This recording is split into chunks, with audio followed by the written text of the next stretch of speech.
Buenas noches, profesora. Mi nombre es Roberto Paredes Pumacayo y el día de hoy voy a hablar sobre la reforma agraria en el Perú. Voy a hablar acerca de si fue beneficiosa o no, para lo cual voy a fundamentar mi posición tocando los aspectos más importantes del tema político, económico y social.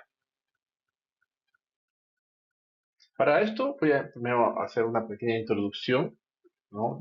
Dándonos a entender que la reforma agraria se dio durante el gobierno de Juan Velasco Alvarado, quien ingresó al poder mediante un golpe de Estado en 1969. ¿Sí? Ni bien ingresó él, su política fue hacer cambios rápidos, eran necesarios cambios rápidos, y uno de los primeros o más importantes que tenía que hacer justamente era acerca de la reforma agraria, que ya venía desde el gobierno anterior de Belaúnde Terry, como un plan que tenía que dar, sin embargo fue retrasado, postergado, dilatado siempre por el Congreso. Entonces, la primera acción que debía tomar Velasco Alvarado era justamente implementar dicha reforma o dicha política. Bueno, ¿y de qué trataba o qué constaba esta reforma agraria? Que se dio justamente el día 24 de junio de 1969. Fecha muy especial porque el 24 de junio se conmemoraba el Día del Indio, actualmente el Día del Campesino. Así que era una fecha bastante adecuada como para implementar la reforma. ¿De qué constaba? Pues la idea principal era que con esto se mejore la productividad en el sector agrícola, cosa que veremos más adelante que no se dio. Luego también lo que se buscaba era eliminar cualquier posibilidad de insurgencia campesina. ¿Por qué? Porque era notorio que los campesinos, la población indígena, no estaba conforme con el trato que se les daba, ¿no? En los latifundios. En este caso, los campesinos acusaban maltratos, acusaban esclavitud, y lógicamente esto podía desencadenar en una posterior insurgencia. ¿Por qué hablamos también de Estados Unidos? Porque Estados Unidos estaba de acuerdo también con la reforma agraria, ya que Estados Unidos era una especie de padrino económicamente hablando del Perú, ¿sí? ¿Qué más? También se pensaba mucho que las propiedades fueron totalmente, bueno, expropiadas, quitadas de sus dueños, ¿no?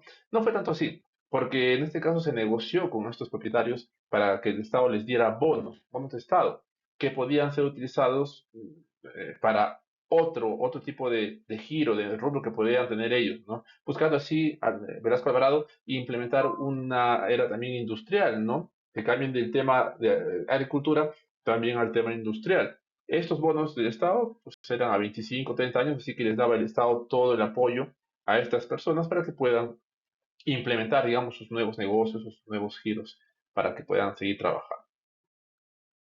¿Cómo fue en el aspecto político el tema de la reforma agraria? Para fundamentar mi respuesta, como le dije anteriormente, yo considero que no fue del todo buena la reforma agraria, y una de las razones por las cuales considero que no fue buena o no fue beneficiosa justamente es el aspecto político.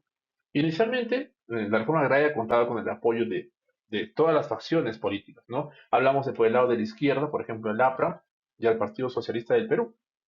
Estaban de acuerdo con la reforma agraria. En segundo lugar, también teníamos a partidos de la derecha y de centro derecha como Acción Popular y el Partido Democrático Cristiano, quienes también estaban totalmente de acuerdo en que se implemente la reforma agraria. Ya se había visto casos como el de Rusia, el de China, anteriormente, en los cuales lo primero que se hizo fue implementar dicha reforma, y aquí en el país ya se estaba, digamos, demorando. Teníamos que hacerlo prontamente, lo que tenía que hacer Velasco Alvarado. ¿Sí?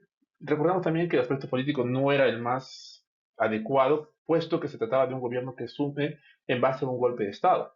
Ya venía con muchos temas, digamos, Belaúnde Terry, los cuales no contentaban, digamos, a la gente, y el aspecto político era de mucha fricción. Finalmente, una vez implementada la reforma agraria, aunque suene raro esto, pues tuvo como principal detractora a la izquierda. Hablo de Velasco Alvarado, ¿no? Su principal detractora fue la izquierda porque fueron los que más reclamaron de que no se implementó como debía, ¿sí? Posteriormente se generaron partidos de izquierda radicales, a consecuencia, lamentablemente, de esto. En el aspecto económico, bueno, se cambió de latifundios a minifundios, ya fueron mucho más pequeños. Lamentablemente la producción agrícola disminuyó con esto notablemente, ya que las parcelas pequeñas eran mucho más difíciles de administrar, ¿no? También se incrementó el gasto público, porque tenía que compensarse con estos bonos que mencioné hace un momento a los expropietarios de estas tierras, y también se tuvo que invertir mucho en programas de desarrollo agrícola, los cuales lamentablemente no dieron los resultados que se esperaban. Se aumentó mucho la deuda externa para poder cubrir estos gastos de la reforma agraria, con lo cual fue, digamos, un incremento cabalgante, ¿no? Se debía cada vez más por esta ayuda para cubrir los gastos, ¿no? de la reforma agraria. En el aspecto social, la tierra para el que la trabaja, ese era el dicho con el que ingresó Velasco Alvarado para, digamos que tener la aceptación del pueblo peruano, ¿no? Lamentablemente, en este aspecto social, ¿por qué había tanta disconformidad? Porque justamente, como lo mencioné hace un momento, había mucha exclusión social. Los campesinos no tenían derecho a acceso a los estudios, existía mucho analfabetismo, y eso tenía por consecuencia que no podían tener acceso a voto ni a voz. No había demasiada explotación laboral, racismo y pobreza. ¿Qué ocurrió luego de la reforma agraria? Lamentablemente, las tierras que supuestamente se iban a entregar a los campesinos no fueron entregadas a ellos en sí, sino que se crearon las cooperativas. Solamente un 7% de las tierras fueron entregadas a comunidades campesinas. Las cooperativas eran muy complicadas de administrar, por lo cual no dieron los beneficios que supuestamente debieran dar en el corto plazo. Se generó una incomodidad, inconformidad y pobreza también en los campesinos. Y con eso traería posteriormente también la migración, ¿no? En busca de una mejora para estas personas.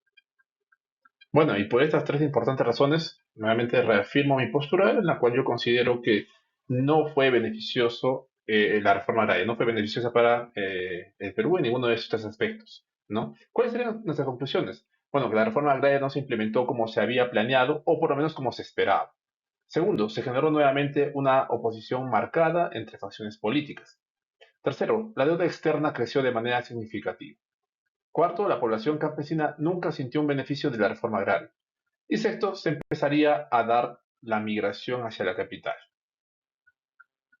Eso sería todo. Gracias.